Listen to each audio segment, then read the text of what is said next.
Bizni uyimizda mana bunday edi degan gapni bir umrga unuting.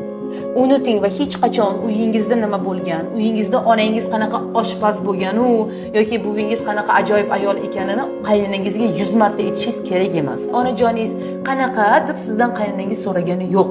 Siz bunga o'tirib olib, bilasizmi meni onam qanaqa yoki bilasizmi meni otam qanaqa deb solishtirishni qilmang. Bu juda yomon narsa. Keldingizmi yangi xonadonga, yangi xonadonning qonun qoidasini qabul qiling va eng muhimi uni qadrsizlantirmang.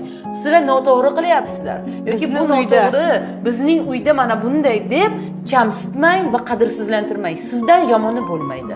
Bittada qo'ynini qoldirsangiz, ishoning, ikkinchi marta qo'ynini olish juda qiyin bo'ladi.